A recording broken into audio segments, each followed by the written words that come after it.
Games are often purely just won off of being in the right place at the right time. In fact, you need very little mechanics whatsoever in order to climb to high elo. I quite literally have arthritis in both hands and pretty average mechanics, yet still hit Challenger. I don't think anyone would disagree that you can be 15-0 and then lose just because you can't figure out where to be to push your lead. That may seem like a really exaggerated scoreline, but the point still stands.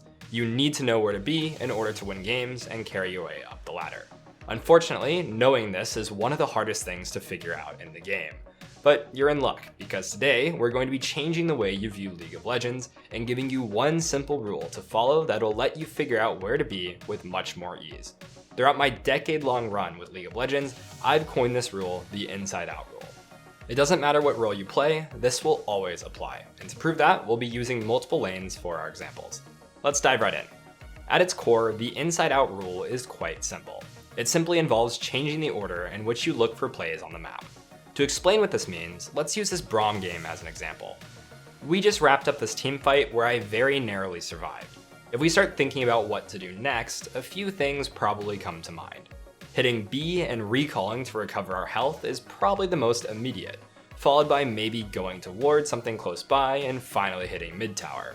It's likely that none of these options seem very unnatural or particularly dangerous, besides maybe hitting the mid tower, right? This is because our brains are actively looking for options that are close by and therefore safe, and this is exactly what the Inside Out rule tries to fix. I just listed 3 options in increasing difficulty. Immediately trying to recall is the safest choice, followed by a small amount of movement and a ward, and finally moving quite a bit and hitting mid tower, which requires a lot of time. What you might have missed, because the mid tower maybe already felt too scary, is actually a 4th and better option than all of these, which is what I select in the game. I end up crossing all the way over to our enemy's top side, and not only do I get to set up vision for the Herald, but I also spam ping my jungler to come take away as many of the enemy camps as we possibly can. An obviously huge payoff for this decision. I got away with doing things that to most probably felt very dangerous, yet not once during the sequence did I feel like I was anywhere close to death. The Inside Out rule is what made all of this possible. So let's go back to right when I was making this decision and walk through just how to apply this yourself. Instead of thinking about what to do and going in the order that your brain naturally wants to think, which is safest to most dangerous, I always want to start at the hardest possible option first. If I do this, I can avoid situations where I might miss the best option, like you probably did just moments ago. In general, things that are closer to the enemy's base and further away from you are going to be the hardest. For example, let's place Braum in the spot that we were standing. Let's start by visualizing what's difficult to do relative to the enemy's base.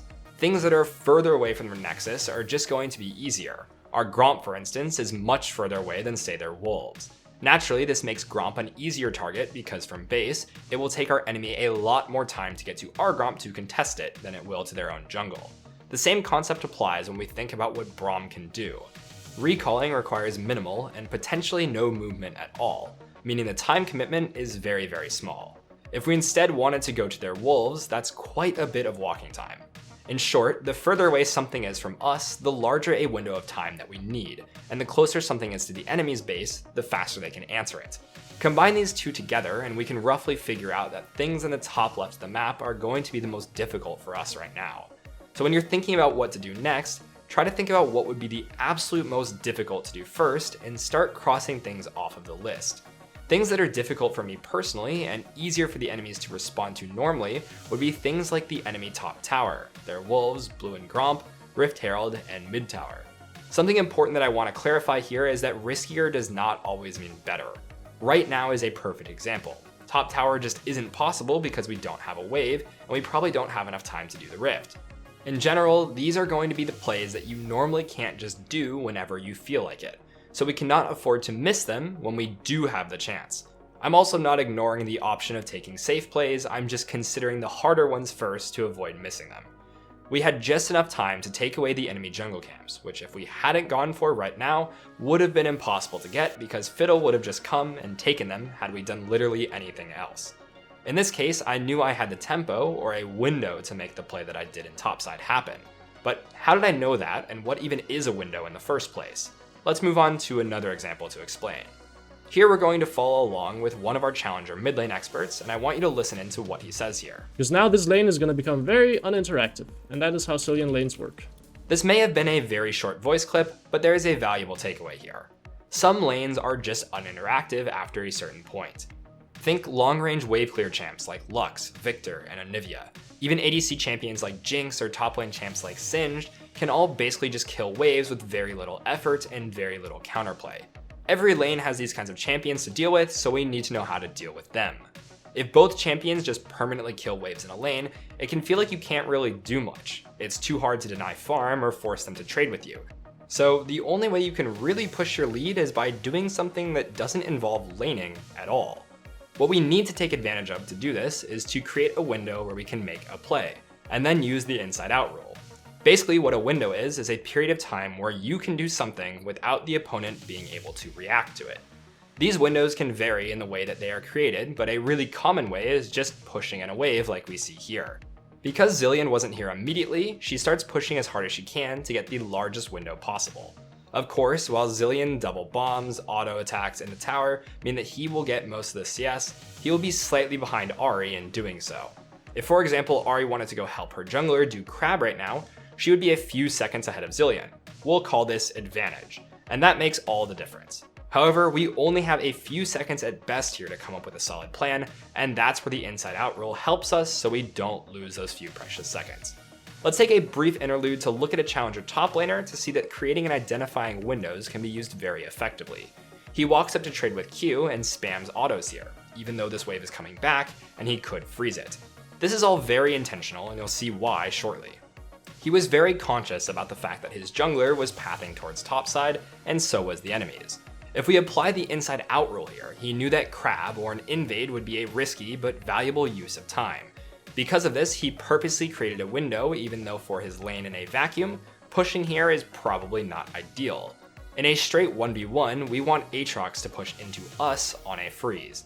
Darius wins the 1v1, so at this point we can pop Ghost and just run him down with 5 stacks on our passive if the lane is long enough. But our challenger Darius values the ability to do these other plays, and knows he needs a window to do them. He immediately starts pinging and rotating down, knowing that if Aatrox wants to move, he will be slightly behind. Advantage here is the only reason why he's able to do this. If I'm the jungler, I'm saying that that's a top gap for sure. Okay, let's go back to the Ahri game and ask a question now that we have some more info. We know we have a window here to do something, but how long do we have? The answer is until Zilean can crash the next wave. Pushing the wave quickly is not just to get advantage over Zilean. What it comes down to is what Zilean will be able to do to punish us should we leave lane. If we look at where our next wave is, we'll see that it's just barely coming out of our nexus. The exact timing is very hard to calculate, but you can just estimate that waves will take about 25 seconds until they meet in the middle. Let's say that Zilean can push that wave in around 5 seconds or so, just so we have a nice even number of 30 seconds. So now what we can identify this window as is basically a 30-second window with around 5 seconds of advantage, or time that we can move before Zilean. Let's see how our challenger uses it. He immediately starts roaming to top and doesn't even wait for the wave to crash before diving Camille, securing a free kill and making her miss a huge wave under the tower. It's been 25 seconds, so basically just as predicted, the wave mid has just met, and our window was put to good use while Zilean can't even punish it. In fact, if we look back, we can see that Zilean tried to follow, doing the only thing he probably could have during that time. Ahri even pre-planned and played around this, as you can see him placing a ward here. But due to our advantage, Zilean was never going to get here in time to stop this play, and it's also why Ahri didn't wait around to dive. She rushed it because she knew that the advantage would go away should she wait. You might be wondering now, you never pushed in any waves in the Braum game, so how did you know you had this window? Let's go back really quickly. Shoving waves is just one way to get a window, but there are definitely others. Here at the end of the team fight, we'll use 2 more very common ways of recognizing windows. Towards the end of the fight, I was tracking where members of the enemy team were exiting. Because we can see Jhin and Lulu exiting on bot side, I knew that I would have an advantage when it came to making a play on top side. The distance they would have to run is just longer than mine, and I also have mobility boots, meaning that I get there even quicker. Additionally, at the end of this, I know that 2 members of the enemy team are dead. These death timers all but guarantee my window to do the play that I did. In short, 3 common things you can look for when it comes to identifying a window are 1. Death timers, 2. Waves that are shoved in or can be shoved in, and 3. If anyone just shows on map. Obviously, you should just be on the lookout for things that might give you a period of time to do things, as these aren't the only ones, but they're definitely a good starting point. Junglers, don't worry, we didn't forget about you. In our last example, I'm waiting around mid lane for a counter gank and end up getting it off successfully. Now with everything that you know, let's just think about what we should do. Apply the inside out rule and come up with 3 ideas.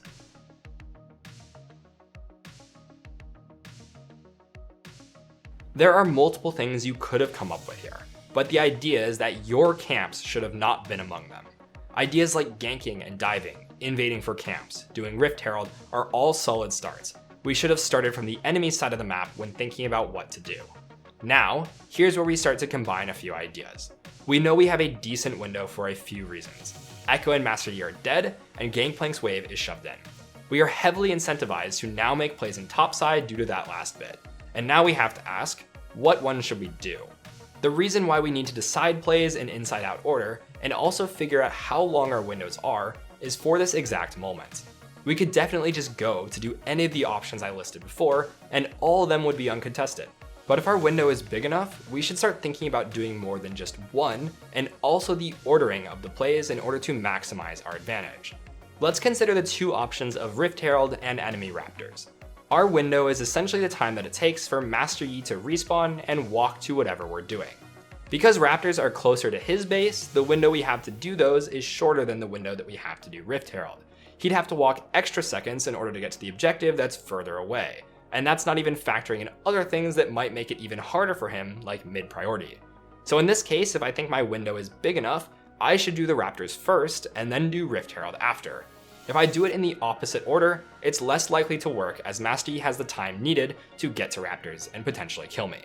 This is why thinking inside out helps us not only find the best plays, but also find them in the right order. In the actual game, you'll see that I take away Raptors after pushing the mid wave and I nab the Rift Herald for free. This obviously gave me a huge advantage, and within even just 30 seconds of all this happening, I have another chance to apply the inside out rule. When I see Master Yi bottom, I can use the 3rd way of identifying a window. I know that Master Yi isn't on topside, so now topside plays will be uncontested. Now I use the inside out rule again and can come up with the ideas of diving top and taking topside camps very quickly. In the game, I didn't go to my bot side because of this. Additionally, I didn't think that Master Yi's topside camps were up, and I knew my window was pretty long to dive the trend. So I can even min-max here and take blue on the way. Once again, the inside out rule was super clutch and let me identify the play that would let me snowball quickly. I ended this game with 24 kills, mostly off of the back of the amount of gold that I just got from using the inside out rule just twice. Ultimately, decision making is extremely hard. There are no set rules and guidelines that you can follow that will get you ahead every time. But thinking in a way like this will enable you to start picking better options and start picking them more quickly. So you might be asking yourself, why go to skillcap.com to improve when I could just watch YouTube guides or play the game? Well, let me show you. Let's say you're a jungler who's struggling to climb the ladder. Not only would you get over 40 site-exclusive courses for jungle, but maybe really what you've been struggling with is ganking as a jungler. Well, we got you covered with 4 different courses breaking down how to gank when you're jungling. Not only do we have the largest catalog of guides for League of Legends in the entire world with over 1,500 videos to watch, but these are then curated by the top coaches and players into courses on every skill and topic you need to master in order to truly improve and climb the ladder. If all of this wasn't enough, we haven't even touched on our catalog of over 700 Smurf commentaries, where a challenger expert shows you how to climb out of your rank and you're guaranteed to get any questions answered by them directly.